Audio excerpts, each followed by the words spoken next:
প্রিয় শিক্ষার্থী বন্ধুরা, কেমন আছো সবাই? সবাইকে জানাচ্ছি স্পেশাল পার্টের পক্ষ থেকে আরো একবার স্বাগত। আমরা যেহেতু জানি যে আমাদের মাস্টার্স এর পরীক্ষা একদমই সামনে, তো সেই বিষয়টা মাথায় রেখে আমি তোমাদের জন্য একদম থিওরি পার্টের এই কর্পোরেট ফিনান্সিয়াল রিপোর্টিং এর থিওরি পার্টের একটি শর্ট সাজেশন নিয়ে হাজির হয়েছি।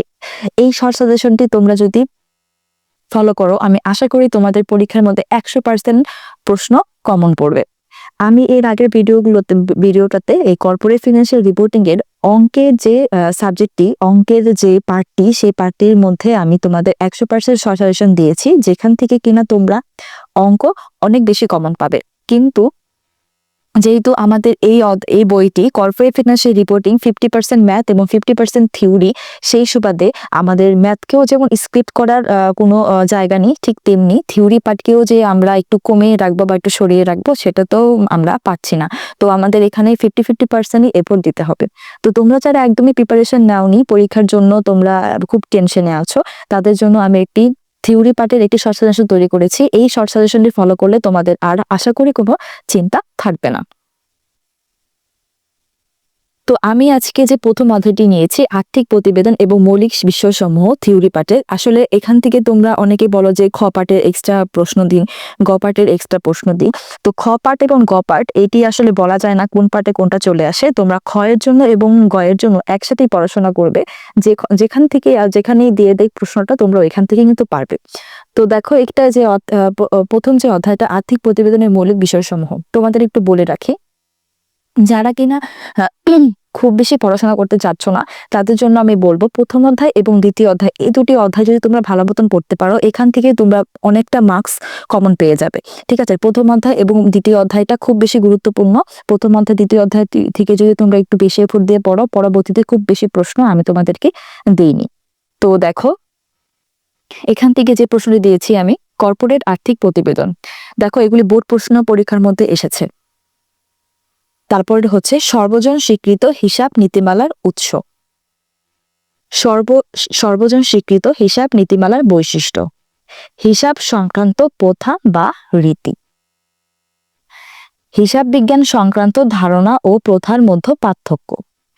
ধারণাগত কাঠামো। ধারণাগত কাঠামোর স্তর সমূহ। আর্থিক প্রতিবেদনের মৌলিক উদ্দেশ্যাবলী। দ্বিতীয় স্তর হচ্ছে মৌলিক ধারণা সমূহ। তৃতীয় স্তর হচ্ছে আর্থিক বিবরণী উপাদান সমূহ।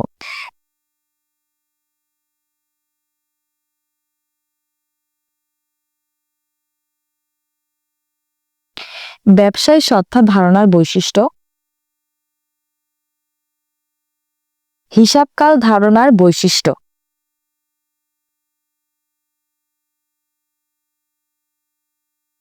রাজস্ব আয় স্বীকৃত নীতির বৈশিষ্ট্য। আয় চিহ্নিতকরণের জন্য দিক নির্দেশনা। পূর্ণ প্রকাশ নীতির বৈশিষ্ট্য।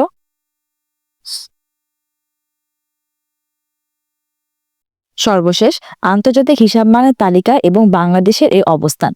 এই হচ্ছে আমাদের প্রথম অধ্যায়টি। কয়েকটা বেশি প্রশ্নই রয়েছে, তো তোমরা এই কয়েকটা প্রশ্ন পড়ে ফেললে তোমাদের কিন্তু খুব বেশি উপকার হবে। প্রথম অধ্যায় এবং দ্বিতীয় অধ্যায় হচ্ছে মেজিক্যাল অধ্যায়। এই অধ্যায় তোমরা যদি শেষ করতে পারো, আশা করি তোমাদের থিওরি পার্ট নিয়ে অনেকটাই সংখ্যা কেটে যাবে। দ্বিতীয় অধ্যায়টি হচ্ছে আর্থিক প্রতিবেদন ব্যবহারিক ও ব্যবহার। এখান থেকে যে প্রশ্নগুলো নিয়েছি সেটি হচ্ছে, এখানে একটা প্রশ্ন বেশি দেখাচ্ছি, বাহ্যিক আর্থিক ব্যবহারকারী।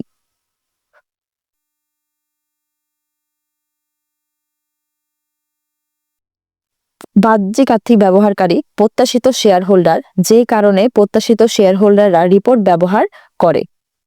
যে কারণে একজন বিনিয়োগকারী রিপোর্ট ব্যবহার করে।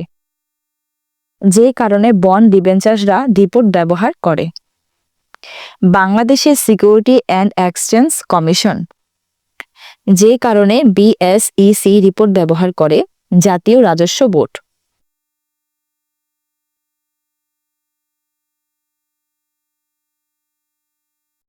যে কারণে বাহ্যিক প্রতিনিধি সংস্থা রিপোর্ট ব্যবহার করে। চলে আসলাম আমরা তৃতীয় অধ্যায়। দেখুন, এখানে অনেকগুলো প্রশ্ন কমে গিয়েছে, এখানে অনেক প্রশ্ন আমি স্কিপ করে গিয়েছি।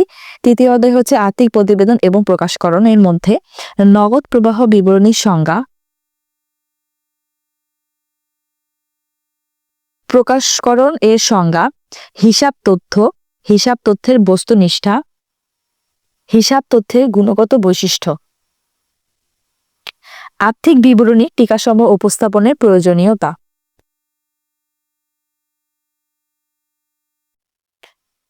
নিরীক্ষকের প্রত্যয়নপত্র, নিরীক্ষকের প্রতিবেদন ও প্রত্যয়নপত্রের মধ্যে পার্থক্য। দেখুন আমি 4 অধ্যায়টি কেটে দিয়েছি কারণ এখান থেকে প্রশ্ন তেমন আসে না, তো আমি এই অধ্যায়টি স্কিপ করে যাওয়ার চেষ্টা করেছি। দেখুন 5 অধ্যায়েরও একটি 5.1 অধ্যায়টি আমি কেটে দিয়েছি, এতে কিছু দরকার নেই, আপনাদের যেহেতু পরীক্ষা একদমই সামনে।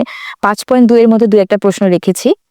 স্থানান্তর মূল্যের সংজ্ঞা, স্থানান্তর মূল্য নির্ধারণের বিবেচ্য বিষয়,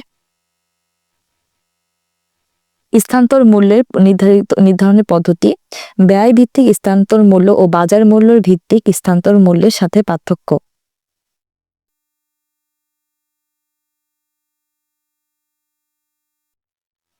চলে আসলাম 6 অধ্যায়, এখান থেকে কয়েকটা প্রশ্ন আসে। মুদ্রাস্ফীতির সংজ্ঞা, মুদ্রাস্ফীতির ফলাফল,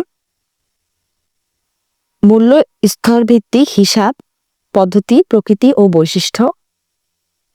এখানে রয়েছে মূল্য স্তরের সাধারণ পরিবর্তন ও বিশেষ পরিবর্তনের মধ্যে পার্থক্য। দেখুন আর আমাদের থিওরি পার্ট নেই, এই হচ্ছে আমাদের থিওরি পার্টের কয়েকটি অধ্যায়। তো দেখেছেন বন্ধুরা, আমি আপনাদের জন্য খুব বেশি কিন্তু থিওরি দাগাইনি। প্রথম অধ্যায়টি এবং দ্বিতীয় অধ্যায়টি যদি আপনারা ভালো মতন পড়েন তাহলে কিন্তু আপনারা প্রশ্ন কমন পেয়ে যাচ্ছেন। তো এই হচ্ছে আমাদের খ এবং গ বিভাগের কর্পোরেট ফিনান্সিয়াল রিপোর্টিং এর থিওরি সাজেশন, একদম শর্ট সাজেশন, এর থেকে শর্ট সাজেশন হয় বলে আমার মনে হয় না। তো এই বইটির অঙ্কগুলো পেতে আমার চ্যানেলটিকে অবশ্যই সাবস্ক্রাইব করে দেবেন এবং ভিডিওগুলোকে শেয়ার করে দেবেন। ধন্যবাদ সবাইকে।